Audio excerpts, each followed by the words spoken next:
تو جو میں اصل بات عرض کر رہا تھا، جلدی سے اس کی طرف آتا ہوں. دیکھو ہم پیدا کب ہوتے ہیں، یہ کس کی پلاننگ ہے؟ اللہ کی. ہماری موت کس کی پلاننگ سے ہے؟ اللہ کی. یہ بیچ کا ٹائم اللہ نے ہمیں دیا ہے. اس میں اللہ نے حکم دیا بالغ ہونے کے بعد سے لے کر موت تک کا جو تمہیں ٹائم دیا ہے نا، اس کی پلاننگ کس نے کرنی ہے؟ ہم نے کرنی ہے. بہت مشکل ہے بات سمجھانا. اس کی پلاننگ کس نے کرنی ہے؟ بولو. ہم نے کرنی ہے. یہ اگر آپ لائف بغیر پلاننگ کے گزارنا شروع کر دو تو آپ کی مثال ایسے ہوگی جیسے کسی شخص نے نیو ناظم آباد میں گھر لیا اور بغیر پلاننگ کے اس کو بنانا شروع کر دیا. بعد میں پچھتا رہا ہے کہ جہاں واش روم بنانا تھا وہاں میں نے کچن بنا دیا، اور جہاں کچن بنانا تھا وہاں میں نے واش روم بنا دیا، اور اب اس میں چینجنگ نہیں ہو سکتی. آپ کی لائف اگر بغیر پلاننگ کے گزرے گی تو وہ برباد ہونے کے علاوہ آپ کو کچھ بھی حاصل نہیں ہوگا، اور اب یہ چینج نہیں ہو سکے گی، کیونکہ جو ٹائم گزر گیا بغیر پلاننگ کے وہ ٹائم آپ کو واپس نہیں مل سکتا. تو پہلا تو یہ عزم کرے جو ٹائم برباد ہونا تھا ہو گیا، وہ تو واپس نہیں آ سکتا نا. مثال کے طور پر اس نے بنا دیا، یہ کچن کی جگہ پہ بنا دیا واش روم کی جگہ کچن میں بنا دیا. بیگم سے کہے گا بیگم میرا پیسہ برباد ہو گیا، میرے پاس مزید پیسے نہیں ہیں، اب جو میں آئندہ جو کچھ کروں گا نا وہ پلاننگ سے کروں گا. اب اس کچن کو برداشت کر لو، واش روم کی جگہ آ گیا، یہ برداشت کر لو، اور میرے پاس اس کے علاوہ آپشن نہیں ہے. لیکن آپ نے کیا کیا؟ اب جو غلط ہونا تھا ہو گیا، اس کے بعد بھی اب غلط کرتے چلے جا رہے ہیں. اب آپ کیا کر رہے ہیں کہ جو ایگزاسٹ لگا رہے ہیں ایسی جگہ جہاں کمرے کو آپ کے روم کی طرف ہوا آتی ہو. بھائی اب پلاننگ کا تقاضا یہ ہے کہ ایگزاسٹ لگاؤ ہی نہیں آپ، یا کچھ بھی کرو، لیکن یہ نہیں ہو سکتا. تو جو زندگی میری اور آپ کی بغیر پلاننگ کے گزر گئی، اس پہ تو ہمارے پاس توبہ استغفار کے علاوہ اب کوئی راستہ نہیں ہے.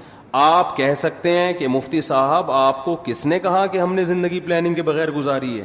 ہم تو ماشاءاللہ اچھے گھرانے کے تھے، جب ہم بالغ ہوئے تو ہمارے والدین نے پلاننگ کی، اس بچے کو ہم نے ڈاکٹر بنانا ہے، اس بچے کو ہم نے انجینئر بنانا ہے، اس بچے کو ہم نے پائلٹ بنانا ہے، اس بچے کو ہم نے بزنس مین بنانا ہے، اس بچے کو ہم نے یہ بنانا ہے، اور الحمدللہ آج ہم وہ بن چکے ہیں. اول تو 99% لوگ ایسے بھی نہیں ہیں ہمارے معاشرے میں. 1% ایسے ہوں گے جن کے والدین نے پلاننگ کی اور انہوں نے بھی پلاننگ کر کے کچھ بن گئے. وہ 99% تو ایسے ہی چل رہے ہیں. تو خوب سمجھ لو، پلاننگ کا مطلب صرف پلاننگ نہیں ہے. کامیاب پلاننگ یہ ہوتی ہے کہ آپ کوئی بھی تعمیر کھڑی کر رہے ہیں تو اس کا مقصد پہلے آپ سامنے رکھتے ہیں. اس پرپس کو دیکھ کے جب آپ نقشہ بناتے ہیں اس نقشے کو پلاننگ کہا جائے گا. مثال کے طور پر آپ نے نیو ناظم آباد میں وائف کو خوش کرنے کے لیے پلاٹ خرید کے اس پہ گھر بنانا شروع کیا، لیکن گھر کی شکل کی جو آپ نے پلاننگ کی وہ کسی پرچون کی دکان کی لگ رہی ہے. پلاننگ سمجھ میں آ رہی ہے بات کہ نہیں آ رہی ہے؟ میرے خیال ہے تھک گئے ہیں آپ لوگ. آپ نے گھر بنایا پلاننگ سے، بیگم کہہ رہی ہے یہ کیا ہے؟ آپ کے یہ بڑا سا ہال بنا دیا میں نے، بہت بڑا. اتنا بڑا ہال بنانے کی ضرورت کیا تھی؟ باقی کمروں کی تو جگہ بچی نہیں. آپ کہہ رہے ہیں باقی کمروں کا کیا کرنا ہے، ایک ہال کافی ہے ہمارے لیے. وہ کہے گی نہیں مجھے لگتا ہے آپ نے بغیر پلاننگ کے بنایا. آپ کہتے ہیں نہیں میں نے پلاننگ کی تھی.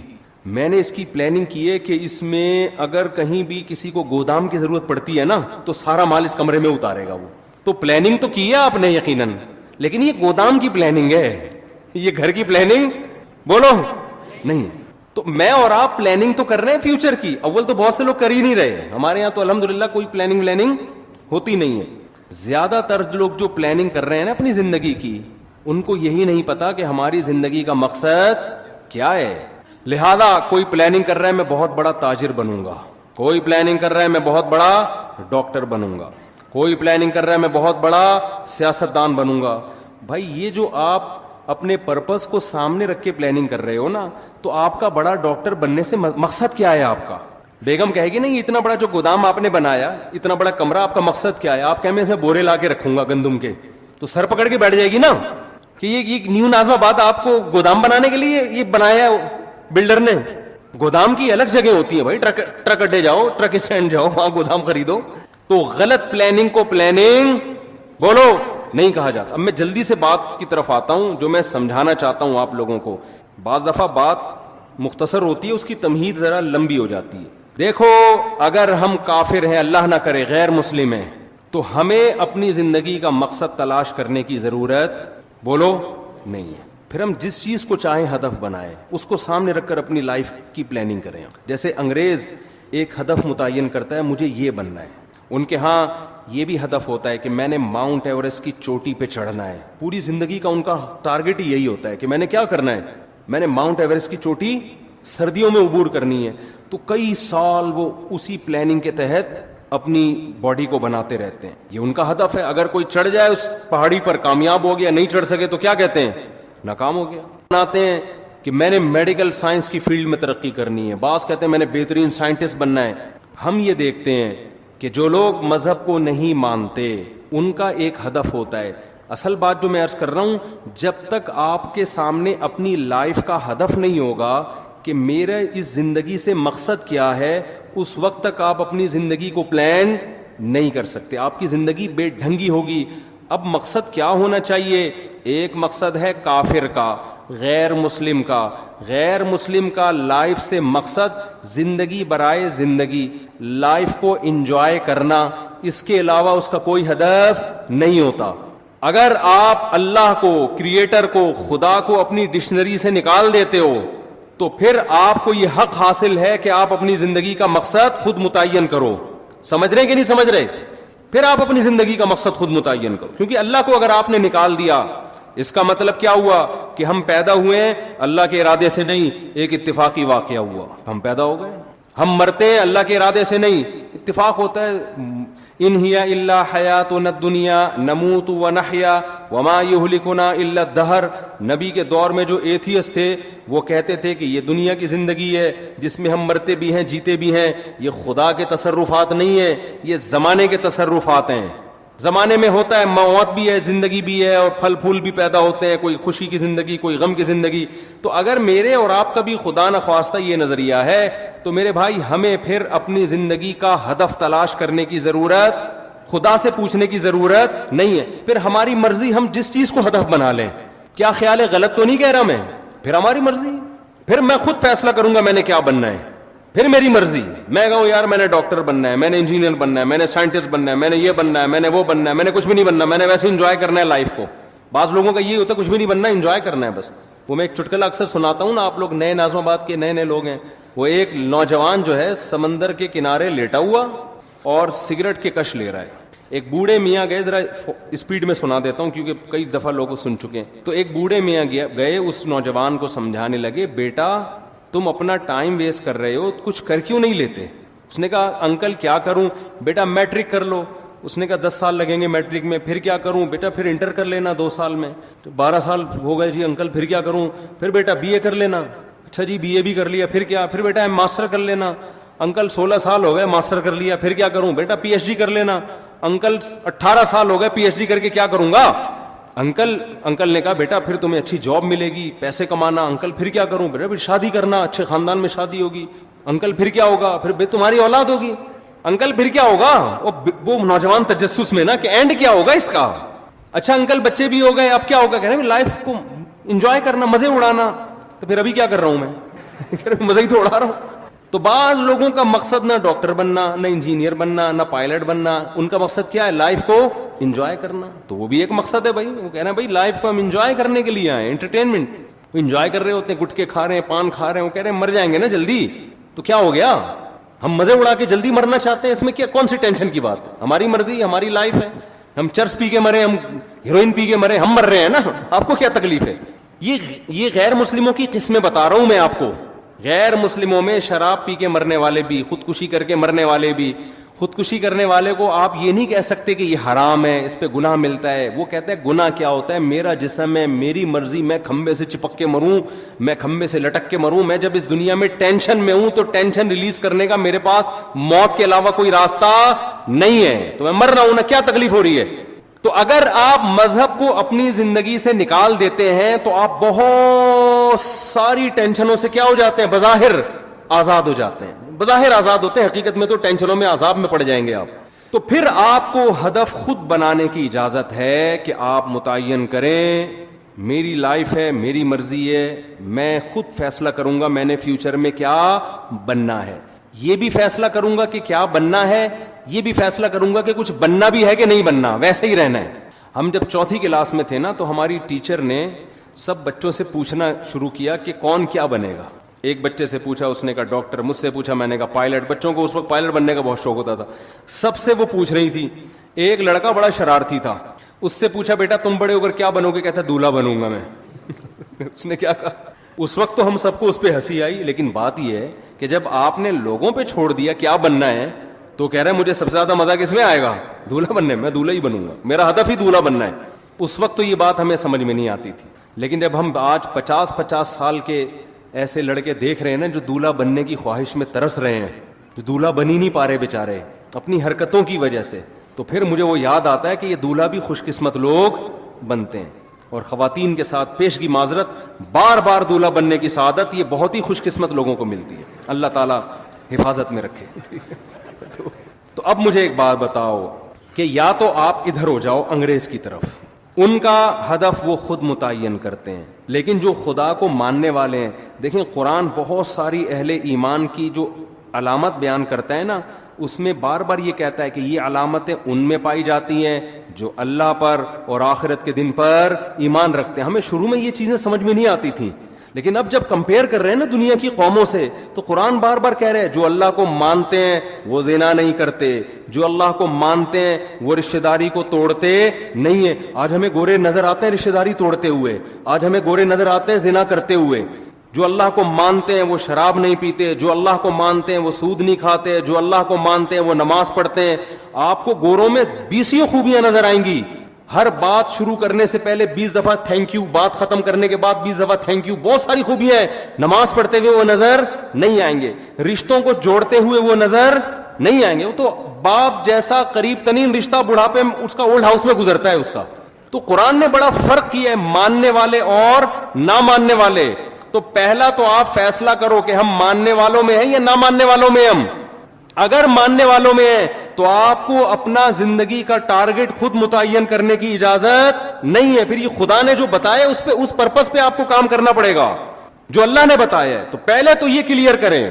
دیکھو بات کہاں سے شروع ہوتی ہے, جلدی جلدی سمیٹتا ہوں, یہ ٹاپک میں بار بار ریپیٹ کرتا ہوں لیکن ضرورت ہے لوگوں کی.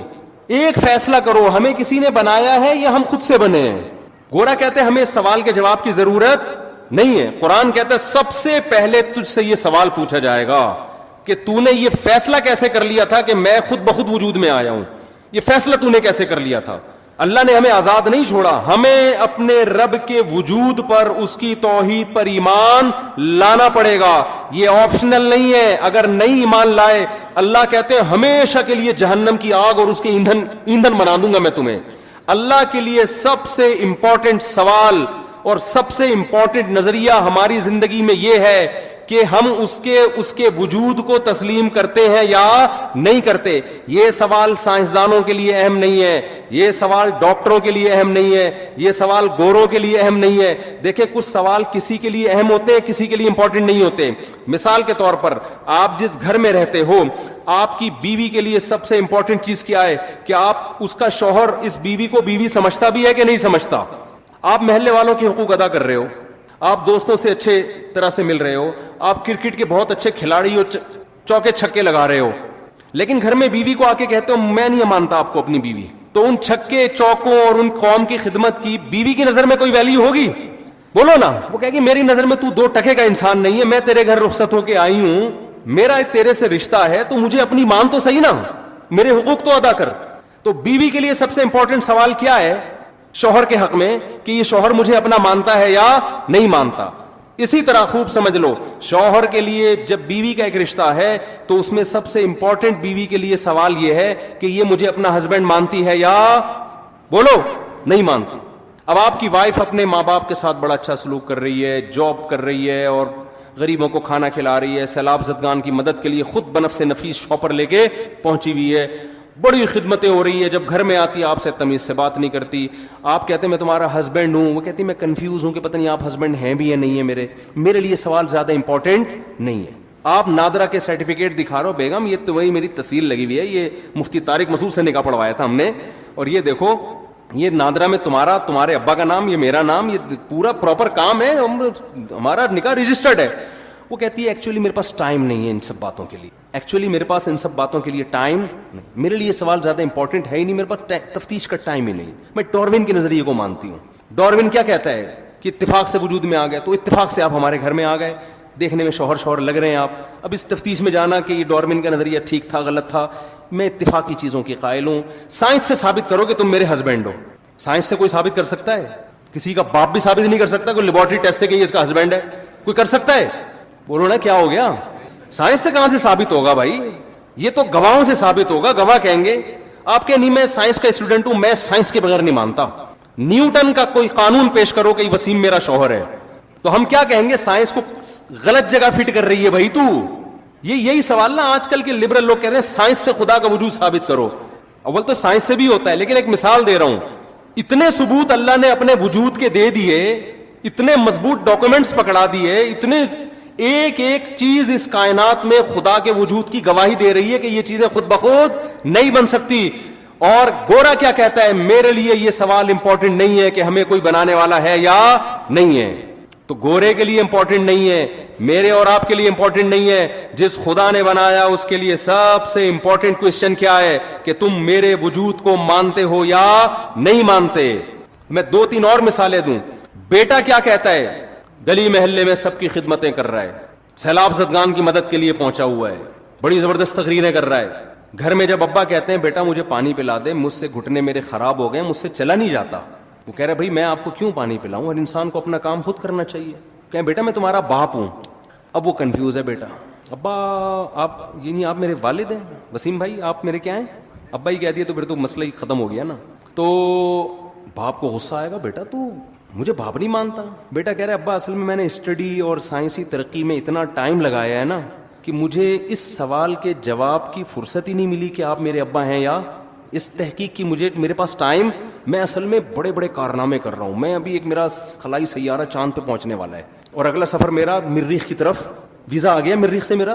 یہی ہوتا ہے نا آج کل لوگوں نے سائنسدانوں کو اپنا باپ بنا لیا ہے. یار گورا اتنی ترقی کر رہا ہے, گورا اتنی بہت کر رہا ہے بھائی, اس کو مانو کر رہا ہے, ہم اس کے منکر نہیں ہیں. خدا کے لیے یہ ترقی امپورٹنٹ بولو نہیں ہے. خدا کہتا ہے یہ امپورٹنٹ ہے, لیکن پہلے کچھ اور سوال ہے, اس کے بعد امپورٹنٹ ہے. بیٹا کتنی ترقی کرے, محلے والے اس کو کندھے پہ اٹھا کے گھوم رہے ہوں. باپ کے ساتھ اگر وہ کہتا ہے میں کنفیوز ہوں کہ آپ میرے ابا بھی ہیں یا نہیں ہے, ابا کہے گا مجھے سب سے امپورٹنٹ سوال میری زندگی میں میرے لیے یہ ہے کہ تو مجھے مانتا ہے یا نہیں مانتا. جب تک اس کی تحقیق نہیں کر دیتا اس گھر میں تجھے گھسنے کی اجازت نہیں ہے. فوراً سزا دے کے نکالے گا, جائیداد سے آگ کرے گا اس کو. اب بیٹا بڑا لبرل تھا نا, وہ یونیورسٹی کا پڑھا ہوا, کہہ رہا ہے یار ابا غیر ذریعے وسیم صاحب, ابا تو نہیں کہہ رہا نا, غلطی سے نکل رہا ہے, یہ جو وسیم صاحب ہیں یہ ایک غیر ضروری سوال جو انسانیت کے لیے اتنا امپورٹنٹ سوال نہیں ہے. کیا ہو گیا اگر میں نے تفتیش نہیں کی, تحقیق نہیں کی, میں سیلاب زدگان کی مدد تو کر رہا ہوں نا, میں سائنس میں ترقی تو کر رہا ہوں نا. یہ ساری تقریر سے عوام متاثر ہوگی, باپ جس کا گھر ہے وہ متاثر بولو نہیں ہوگا, وہ نہیں متاثر ہوگا. تو یاد رکھو جو کریٹر ہے نا, جس نے ہمیں بنایا ہے, کاش یہ بات ہماری کھوپڑیوں میں بیٹھ جائے. آج اس ایجوکیشن نے ہمیں خدا کے قریب لانے کے بجائے خدا سے دور کر. ہم ایجوکیشن کے خلاف نہیں ہیں, خوب سمجھ لو, جتنی ایجوکیشن مسلمانوں میں ہے اس سے ڈبل کی ضرورت ہے, لیکن کچھ کانسیپٹ آپ کو کلیئر کرنا ضروری ہے. تو خدا کے لیے, ہمارے بنانے والے کے لیے, ہماری زندگی میں سب سے امپورٹنٹ سوال کیا ہے کہ تم مجھے مانتے ہو یا نہیں مانتے. اللہ کہتے ہیں فیصلہ کرو میری نشانیوں میں غور کر کے, میں نے اتنے ڈاکومنٹس رکھ دیے ہیں کہ تمہیں مجھے ماننا پڑے گا. نو کا آپشن میں نے کیا کر دیا ہے, ختم. نبی نے کیا فرمایا, جس نے خواہشات کو اپنا ہدف بنایا کہ میں یہ خواہش یہ خواہش یہ خواہش یہ بھی ہو جائے یہ بھی ہو جائے, تو آپ نے کیا فرمایا, کیا اس کی خواہشات پوری ہو جائیں گی؟ کیا وہ خوشیوں میں آ جائے گا؟ نا نا نا نا نا نا, یہ پیغمبر کہہ رہے ہیں, اللہ کے سچے پیغمبر, وہ کبھی بھی خوشیوں میں نہیں آئے گا. فرمایا اس کو کیا سزا ملے گی, جعل اللہ من کانت الدنیا ہمہ جعل اللہ فقرہ بین عینیہ. دولت کے پیچھے بھاگے گا نا تو اللہ اس کے سامنے فقر و فاقہ کا خوف رکھ دیں گے. سمجھ رہے ہو؟ دولت کے پیچھے بھاگ رہا ہے, آ رہی ہے, مل بھی رہی ہے, لیکن خوف کیا ہوگا کہ یہ مجھ سے چھن نہ جائے. اس بات کی ٹینشن, یار یہ ختم نہ ہو جائے, یار یہ چھن نہ جائے, یار کوئی کاروبار کو نقصان نہ ہو جائے. بڑے بڑے کروڑ پتی فیکٹریوں کے مالک آتے ہیں, کہتے ہیں ایک لاشعوری سا خوف ہمیں ستاتا ہے, دنیا کی ہر نعمت ان کے پاس, مگر دماغ میں نا ایک کہہ رہے ہیں ہمیں خود بھی نہیں پتا ہم ڈر کس چیز سے رہے ہیں, لیکن سکون نہیں ہے. ایک لاشعور میں خوف ہے جو ہمیں مسلسل ستا رہا ہے. یہاں ایک آئے کئی سال پہلے, سفید ٹوپی, پوری پراپر داڑھی, اور جناب سفید کرتا, بڑے ایسے نورانی چہرہ, اور پکے نمازی تھے, بہت بڑے تاجر. مجھے کہنے لگے مفتی صاحب میں ایک دل کی بات آپ سے شیئر کرنا چاہتا ہوں. میں نے کہا جی. کہہ رہے میں نماز بھی پڑھتا ہوں, روزے بھی رکھتا ہوں, اہل اللہ کی صحبت میں بھی بیٹھتا ہوں, اور لیکن پتہ نہیں میرے دل میں سکون نہیں ہے, میرے دل میں سکون نہیں. میں نے کہا آپ فیکٹری کے مالک ہیں, کوئی پرابلم ہے تو بتائیں. کہہ رہے نہیں کوئی پرابلم بھی نہیں. میں نے کہا آپ کے ساتھ بے سکونی پتہ ہے کیا ہے؟ میں جانتا ہوں آپ کی بے سکونی, آپ کو یہ ڈر ہے کہ اس فیکٹری کا کوئی نقصان نہ ہو جائے. جیسی زندگی ابھی ہے پتہ نہیں یہ ہمیشہ ویسی رہے گی بھی یا نہیں رہے گی. تو نماز تو آپ نے پڑھ لی, آپ نے زکاتیں بھی دے دی, آپ نے روزے بھی رکھ لیے, لیکن یہ جو لاشعور میں خوف ہے نا, اس خوف کا کوئی ازالہ کرنے والا نہیں ہے. کیونکہ آپ کو پتا ہے یہ شیورٹی, یہ گارنٹی کوئی بھی نہیں لے سکتا کہ تمہیں نقصان کبھی بھی نہیں ہو سکتا. کیونکہ آپ نے اپنی زندگی میں دیکھا ہے بڑے بڑے کاروبار چلتے ہوئے ٹھپ ہو جاتے ہیں, لوگ روڈ پہ آ جاتے ہیں. کہہ رہے ہیں بالکل آپ صحیح کہہ رہے ہیں, مجھے یہی خوف ہے. میں نے کہا اس خوف کا یہ علاج نہیں ہے کہ آپ اپنے کاروبار کو ہر طرح سے سیو کر لو, یہ تو وہ تو کرنا تو چاہیے سیو, لیکن یہ علاج نہیں ہے. میں نے کہا اس کا علاج یہ ہے کہ آپ یہ فرض کر لو کہ یہ چھن گیا آپ سے سب کچھ, ابھی برباد ہو گئی, اللہ نہ کرے فیکٹری میں آگ لگ گئی, اب ہوگا کیا؟ کہہ رہے کیا ہوگا؟ میں نے کچھ بھی نہیں ہوگا. صبح 2 پراٹھے آپ پھر بھی کھاؤ گے, رات کو سونے کے لیے چھپڑا آپ کو گندے نالے پہ یا فٹ پاتھ پہ مل جائے گا, کوئی بات نہیں, انجوائے کرنا. دنیا مسافر خانہ ہے, رہنے کی جگہ بولو نہیں. ہماری بیسک ضرورت ہے, جب شدید بھوک لگے, بھوک برداشت نہیں ہوتی ہے, کھانے کو روٹی مل جائے, یہ بیسک ضرورت ہے. نیند آئے تو سونے کے لیے جگہ مل جائے. یہ نیند ایسی عجیب چیز ہے, آپ اگر نہیں سونا, ایک وقت آتا ہے کہ آپ بچو گے بھی نا تو کانٹوں پہ بھی نیند آ جائے گی آپ کو. اب جیسے میرے ساتھ ہوتا ہے نا, نیند نہیں ہو رہی, ایک وقت جب بہت زیادہ جمع ہو جاتی ہے, پھر ہم نہیں بھی سونا چاہ رہے ہوتے ہیں, سو رہے ہوتے ہیں. میں ایک دفعہ سفر میں آ رہا تھا, بڑا لمبا بس کا سفر تھا, سونے کا ٹائم ہی نہیں ملا. تو جب ہم سکھر تک پہنچے نا, پرانی بات ہے 20-25 سال پرانی, تو میں ایسا سویا ہوں, کبھی اس کے اوپر جا کے دھڑام سے گر رہا ہوں, وہ اٹھا رہا ہے, بھائی کیا کر رہے ہیں مولوی صاحب, پھر جب ادھر کو کر دو دھڑام سے اس کے اوپر گرا, وہ کہہ رہا ہے مولوی صاحب تمیز سے بیٹھو یار, پھر ادھر. میں جاگنے کی کوشش کر رہا ہوں, لیکن یہ اللہ کی رحمت ہے کہ جو چیز ضروری تھی وہ اللہ نے آپ کے اوپر مسلط کر دی. تو میں نے کہا نیند کا بھی کوئی ٹینشن لینے کی ضرورت نہیں ہے, سونے کی کہیں بھی جگہ نہ ہوئی نا آپ کو. اور جب گہری نیند آتی ہے نا, انسان پہ مسلط ہوتی ہے, بے شک نرم گدا نہ بھی ہو, سونے کا مزہ خاندانی آتا ہے. آدمی کہتا ہے کہیں سر ٹکانے کی, کوئی بندے سے کہتا ہے تو خالی ہاتھ یوں رکھ کے کھڑا ہو جا تھوڑی دیر کے, کہیں سر ٹکانے کی ذرا سی جگہ مل جائے, ایسا مزہ آتا ہے سونے میں. وہ جو سبزی والا جو میرے پیسے لے کے بھاگا تھا نا, وہ ٹھیلے پہ سوتا تھا رات کو, وہ رات کو ٹھیلے پہ سوتا تھا, اس کو سکون تھا نا, اس کی سکون نہیں تھا اصل میں, وہ تھک اتنا جاتا تھا نا فراڈ کر کر کے ادھر سے پیسے, تو رات کو آ کے اب اس کو جگہ نہیں ملی, تو میں نے کئی دفعہ دیکھا ٹھیلے پہ سو رہا ہے. مزدور لوگوں کو دیکھ لو نا آپ, جہاں جگہ ملے سو جاتے ہیں وہ. تو میں نے ان سے کہا کہ ٹینشن لینے کا نہیں ہے, آپ کی بیسک ضرورت نیند ہے, وہ آ جائے گی, کہیں بھی آ جائے گی, بیٹھے بیٹھے سو جاؤ گے. اور کھانے کی ضرورت, اتنا رزق اللہ انشاءاللہ آپ کو دے دے گا. اور شدید بھوک میں تو میرے بھائی دال میں بھی وہ مزہ آتا ہے جو ایک مالدار کو قورمے بریانی میں. شدید بھوک لگ رہی ہو نا, دال کھانے کا اپنا مزہ. میں نے کہا دال مل جائے گی. پھر کہنے لگے بیوی بچوں کا کیا ہوگا, جب اتنی غربت ہوگی, خطرہ ہوگا تو بھاگ جائیں گے. میں نے کہا جو خود سے بھاگے اسے بھاگنے دو, جو خود سے بھاگے اسے کوئی ٹینشن. مسافر خانہ ہے نا بھائی, نیک بیوی تو وہ ہوتی ہے جو آپ کی شریک حیات ہے. جب دولت تھی اس وقت بھی ساتھ, جب غربت تھی اس وقت بھی ساتھ. تو اگر غربت میں وہ بھاگ گئی, بولو اے اللہ اچھا ہوا تو نے زندگی میں ہی جان چھوڑا. کیا خیال ہے؟ اور میں نے کہا جب دوبارہ پیسہ آئے تو پھر اس کو لے کے نہ ہو, بولو وہیں رہو. اب کیا کرنا ہے؟ غیرت مند آدمی تھوڑی ایسی چیزیں پالتا ہے. لیکن تو میں نے کہا بھاگتا بھاگتا کوئی ہے نہیں آج کل, لیکن اگر بھاگ گئی ٹینشن نہیں, مسافر خانہ ہے, ویسے بھی مر جاتے تو قبر میں دفنا کے آ جاتی ہو. تو کوئی ٹینشن نہ لو میرے بھائی, کسی چیز کی ٹینشن لینے کا بالکل بھی نہیں ہے. ہم مسافر خانہ ہے, ہماری فیکٹریوں کو اللہ نہ کرے آگ نہ بھی لگے تو بھی تو مرنا ہے نا. ارے فیکٹری تم نہیں مرے, فیکٹری مر گئی, یہ زیادہ اچھا ہے, اس سے بہتر کہ تم مر جاتے اور فیکٹری بچ جاتی. کوئی فرشتہ آئے اور کہے اللہ نے مجھے حکم دیا ہے اس کی فیکٹری کو آگ لگوا دو, لیکن اس کو آپشن دے دو کہ تو مرے تیری فیکٹری کو مار دیں. آدمی کہتا ہے بھائی مزدوروں سمیت مار دے اس پوری فیکٹری, مجھے بچا لو. یہی ہوگا نا, مجھے بچا لو. تو ان کو تھوڑا سکون ہے. میں نے کہا آپ کا مسئلہ یہ ہے کہ آپ نماز پڑھتے ہیں, علماء کے پاس بھی بیٹھتے ہیں, مگر آپ نے دل میں دنیا کی محبت کے گٹر ابل رہے ہیں. ہمارے حضرت فرمایا کرتے تھے بہت سے لوگ ایسے ہیں, بڑی بڑی داڑیاں, تہجد گزار, اور جناب بڑے ہر بات پہ درود شریف, لیکن دل میں دنیا کی محبت کے گٹر پالے ہوئے ابل رہے ہیں. یہ ایسے جیسے اللہ کی محبت کے چشمے ابلتے ہیں نا, تو دنیا کی محبت کے چشمے نہیں ابلتے, گندگی کے گٹر ہیں جو ابلتے ہیں. کہتے ہیں ان کے دل میں گندگی نہیں ہے, گندگی کے دنیا کی محبت کی جو ایک گٹر ہے نا, گٹر, وہ گٹر ابل رہے ہیں. جس کو یہ مثال سمجھ میں نہ آتی ہو, بارشوں میں ہماری گلی کو آ کے دیکھ لیا کرے گٹر کیسے ابلتے ہیں, تو وہ پتہ چل جائے گا کہ یہ ہے جو گند نکلا ہوا. اس گند کو نکالو. کیا کہا پیغمبر نے ہود علیہ السلام نے اپنی قوم سے, صالح علیہ السلام نے اپنی قوم سے, تتخذون مصانع لعلکم تخلدون.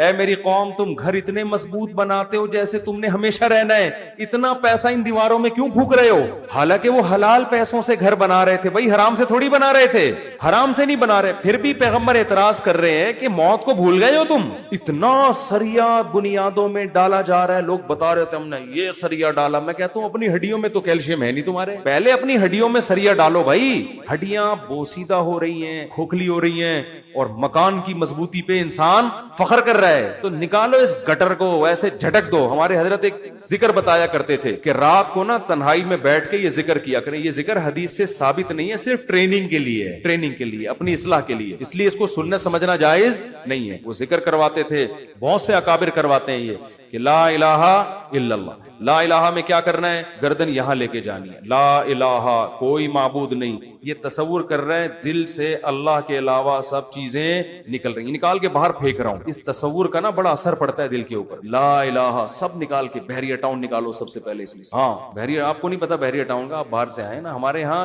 وہ کامیاب ہے جو بحریہ ٹاؤن ہے, اور وہ ناکام ہے جو بحریہ ٹاؤن نہیں ہے. تو ہمارے ہاں جنت الفردوس میں ریاض ملک ہے جس کا بحریہ ٹاؤن. یہ جنت جو دنیا میں باتیں کرتے ہیں لوگ, اب اس کو نہیں مانتے, کہتے ہیں بھائی تیرے پلاٹ کتنے ہیں. تو لا الہ کا مطلب نکالو دل سے, کوئی نہیں ہے. جو گند بھرا ہوا ہے نا, دکان, پلاٹ, جائیدادیں, جاگیریں, جدھر دل اٹکا ہوا ہے, میرا بزنس, میرا کاروبار, میرا پلاٹ, میرا یہ سب, میرا کر کے, جو میری گاڑی, یہ سب فضول چیزوں کو لا الہ میں تصور کر کے نکلو. حالانکہ اس وقت ہمارے پاس ڈھیلا بھی نہیں تھا, ہم تو خود طالب علم تھے, لیکن کہتے تھے نکالو دل سے. رات کو 100 دفعہ نا یہ ذکر کرواتے تھے, لا الہ, سب نکال دیا, الا اللہ. پھر الا اللہ میں چوٹ مارتے تھے دل پہ. الا اللہ, صرف کون ہے؟ اللہ ہے. تو الا کل ما خلا اللہ باطل, حدیث میں آتے اللہ کے علاوہ سب باطل ہے. اس کا ہم آج کی زبان میں ترجمہ کریں گے, اللہ کے علاوہ سب بکواس. سب کیا ہے؟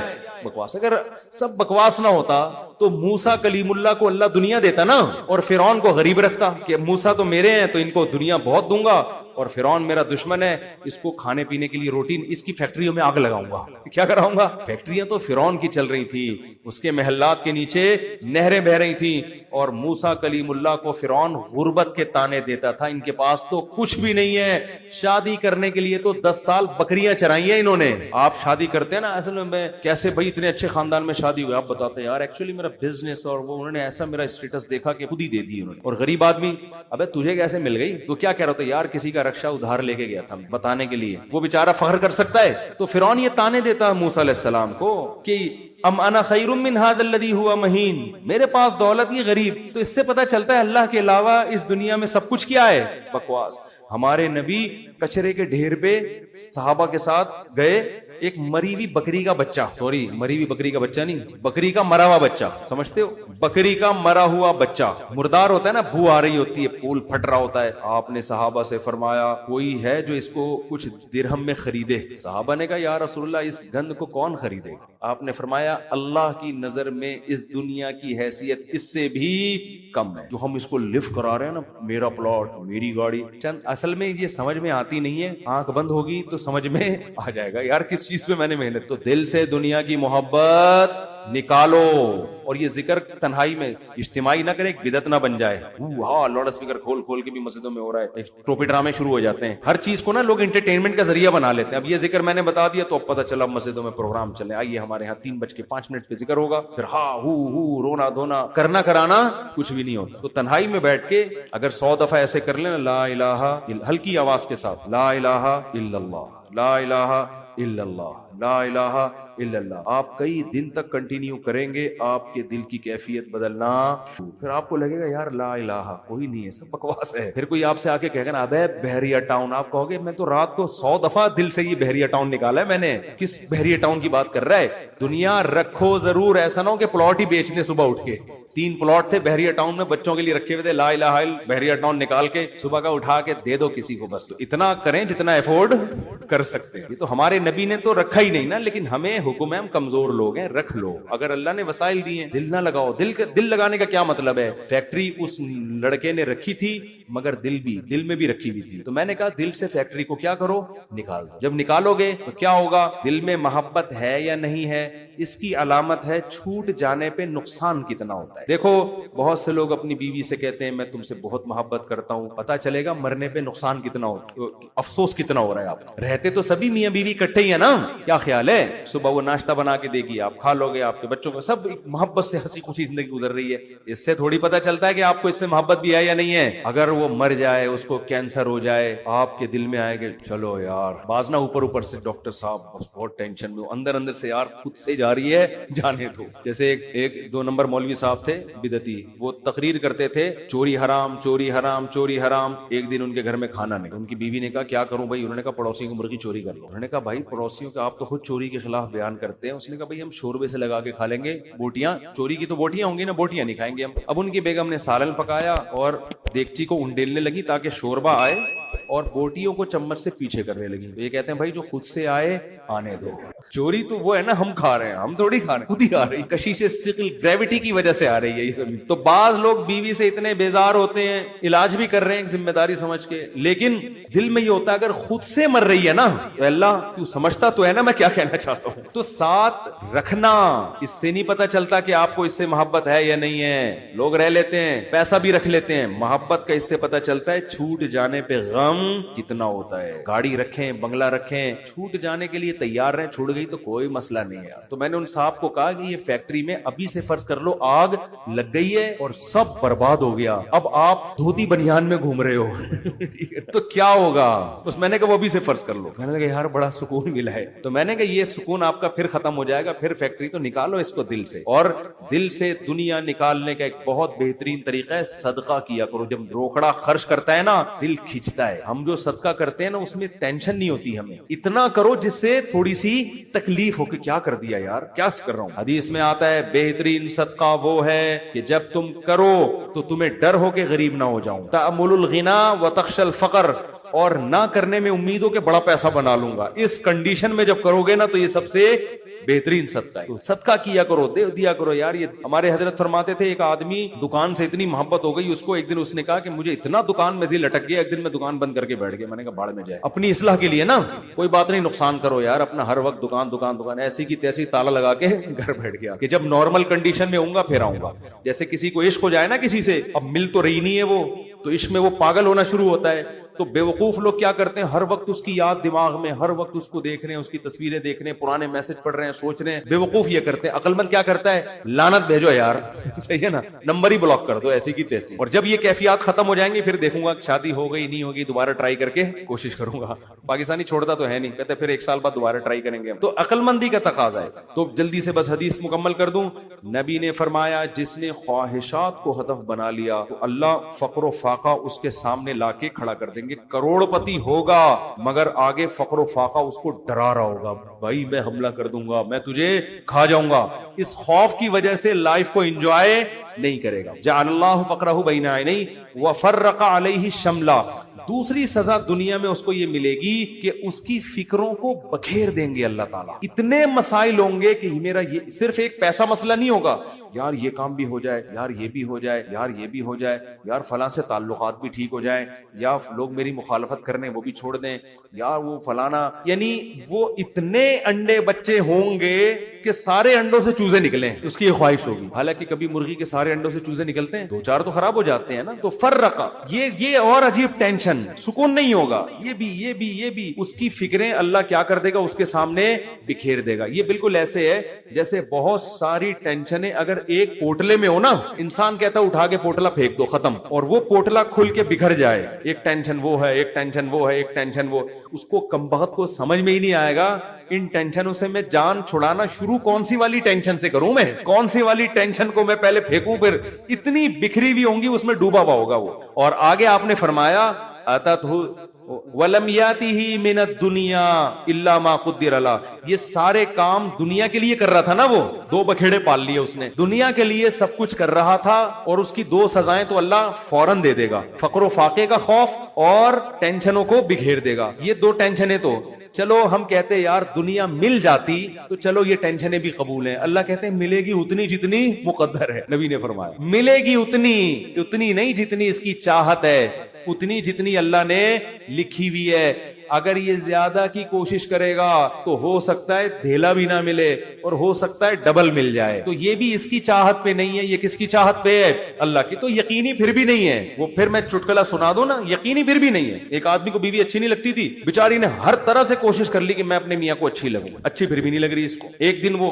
بڑی خوبصورت لپسٹک اور خوبصورت زیور اور خوبصورت ساڑی اور بڑا خوبصورت لباس, ہر چیز بڑی VIP پہن کے آ گئی. ابھی اب بیوی کی تعریف کر رہے ہیں, یار کیا خوبصورت چوڑیاں پہنی ہوئی ہیں. کہی تھینک یو, آپ کا بہت شکریہ, کیا خوبصورت ساڑی. کہی وہ لڈو پھوٹ رہے ہیں کہ آج تو میرا میاں بڑا خوش ہے, بہت اچھا ماشاءاللہ ڈریس آپ نے, کیا خوبصورت لپسٹک. ایک ایک چیز کی تعریف کر کہتے ہیں اچھی پھر بھی نہیں لگ رہی. اتنا کچھ اچھا پہنا ہوا ہے مگر تو پھر بھی اچھی نہیں لگ رہی. یہ مطلب ہے اس حدیث کا کہ اتنی ٹینشنیں اٹھانے کے بعد ہو سکتا ہے دنیا ملے پھر بھی نہیں, وہیں کا وہیں کھڑا رہے جہاں سے چلا تھا. اور اس کے مقابلے میں آپ نے فرمایا من کانت الآخرۃ ہمہ, جس نے اس دنیا کو پسے پش ڈال کے کہا میرا ہدف آخرت ہے. یہ دنیا اصل ہدف ہے ہی نہیں. ملے ٹھیک ہے, نہیں ملے ایسی کی تیسی. یہ ایسی کی تیسی یاد رکھ لیں. ملے ٹھیک ہے, بحریہ ٹاؤن میں پلاٹ مل گیا ٹھیک ہے, نہیں تو گندے نالے پہ لے لیں گے, مل گیا ٹھیک ہے, نہیں تو ریڈی لگا لیں گے, مل گیا ٹھیک ہے, نہیں تو ویسے ہی بیٹھ جائیں گے.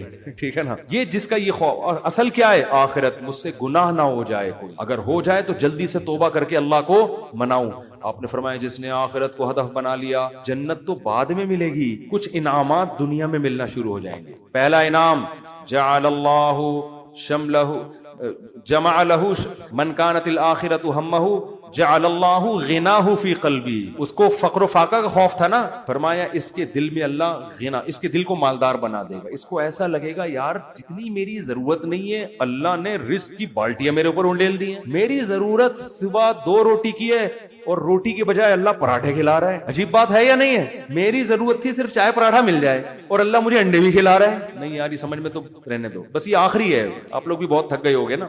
میری ضرورت تھی کہ میں کسی طرح بس روٹی اور پانی مل جائے, نوالا حلق میں اتار لوں, کیونکہ مسافر خانہ ہے نا. ارے بس میں سفر کر رہے ہو, ٹرین میں سفر کر رہے ہو, شدید بھوک لگ رہی, آدمی کہتا ہے یار 2 نوالے کہیں اسٹیشن سے خرید کے لے آ, آگے پھپھو کا گھر آنے والا ہے پشاور میں, چاچو کا گھر آنے والا ہے, تو مزے ہی مزے بکرے رکھے ہوئے وہاں پہ. سفر کی ٹینشن تھوڑی لے گا, پھر کیوں لے گا ٹینشن. وہ لوگ کہتے ہیں یہ سیٹ سفر میں تجھے جو ہے نا ٹرین میں بڑی بہترین سیٹ ملی لیکن تیری نہیں ہے, یہ تجھے چھوڑنی پڑے گی. آدمی کا تو کیا مسئلہ ہے یار, میری ہو وسیم بھائی کی ہو, مجھے تو بیٹھنے سے مطلب ہے. تو کہتا ہے گھر میرا ذاتی ہو یا کرائے پر ہو, رہنے سے مطلب ہے. بنایا وسیم بھائی نے کروڑوں روپے کا, 20-25 ہزار کرایہ دے کے میں رہ رہا ہوں, لائف کو انجوائے میں کر رہا ہوں. بے وقوف وہ ہے جس نے بنایا. سمجھ میں آ رہی ہے کہ نہیں آ رہی؟ یار تمہارے پاس اپنی گاڑی نہیں, تم نے ٹیکسیوں میں جاتے ہو, کوئی بات نہیں یار, ٹیکسی خریدی اس نے, میں 500 روپے دے کے سفر میں کر رہا ہوں. تو میری ضرورت تو نہیں تھی. لوگوں تو پیدل سفر کیے ہیں اتنے لمبے لمبے.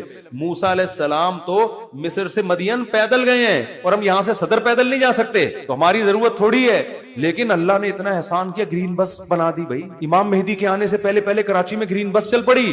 سبحان اللہ. جس کراچی میں گٹروں کے ڈھکن نہیں ہیں اس پر اللہ نے اتنا انعام کیا, گرین بس چل رہی ہے. اور کچھ لوگ تو ہمارے ایسے ہیں 50 روپے دیکھ کر صبح سے لے کے رات تک ایئر کنڈیشن کے چکر میں بیٹھ گئے. وہ کہ گھر میں گرمی لگ رہی ہے تو 50 روپے دو اور اے سی میں لائف کو کیا کرو, انجوائے کرو. ایسے بھی لوگ ہیں, وہ سنا ہے پھر انہوں نے کوئی قانون چینج کیا. شروع میں ایسا آیا تھا کہ 50 روپے تو بیٹھے رہو, کوئی نہیں پوچھے گا, تو لوگ صبح فجر کے بعد جا کے بیٹھ گئے کھانا وانا لے کے, رات کو اتر کے گھر آ گئے. انہوں نے کہا سارا دن آج ٹھنڈک میں ہم نے گزارا. ٹھیک ہے نا. تو نبی نے فرمایا جعل اللہ غناہ فی قلبی, اللہ اس کے دل میں غنا. تبھی تو میں نے بعض غریبوں کو بڑی پرسکون لائف میں دیکھا ہے. ایک غریب کے 10-15 بچے تھے, میاں بیوی اور پھر ماں باپ بھی اسی کے ساتھ, اور وہ موسمبیاں بیچتا تھا ٹھیلے پہ. میں نے کہا یار کیسے اس موسمبی میں کھلا لیتے ہو سب کو. کہہ رہے یار اللہ کا دیا بڑا فضل ہے, صبح کھانا بھی پکتا ہے, آٹا بھی, دوپہر کا کھانا بھی, رات کا کھانا بھی, اسی میں کھاتے ہیں, رات کو سوتے ہیں. اللہ کا فضل ہے, کرایہ بھی نکل آتا ہے گھر کا. میں نے کہا یہ دیکھو, ایک وہ فیکٹری والا ہے جو کہہ رہے لاشعور میں کیا ہے, مجھے خوف ہے. خوف کیوں؟ جب آخرت اصل بنا لی تو پھر انسان کو جتنا ملے گا اس سے وہ سمجھتا ہے مجھے میری مسافر کو اتنے کی ضرورت نہیں ہوتی. اے اللہ تو مجھے میری ضرورت سے بہت زیادہ دے رہا ہے, مجھے ضرورت اتنے کی نہیں ہے, سمجھتے ہو. بلکہ اگر گاڑی نہیں بھی ہوگی کہے گا اللہ تو نے پاؤں سے معذور لوگ پیدا کیے ہیں, میری دونوں ٹانگیں سلامت ہیں, جو کانپ بھی نہیں رہی ہیں. بعض لوگوں کی ٹانگیں کانپ رہی ہیں نا, میری دونوں ٹانگیں سلامت ہیں. یہ بڑی فضیلت کی بات ہے. تو ہر چیز پہ کیا رہے گا وہ خوش. ہم اب دیکھو یہ باتیں جب انسان کسی کی زندگی میں دیکھتا ہے نا پھر سمجھ میں آتی ہے. اس لیے کہتے ہیں بزرگوں کی صحبت بہت ضروری ہے. ہم نے یہ چیزیں اپنے شیخ میں دیکھی ہیں. انتہائی غربت میں بھی کہتے تھے اللہ نے اتنے انعامات کیے ہیں کہ مجھے شرم آتی ہے, شرم آتی ہے کہ اللہ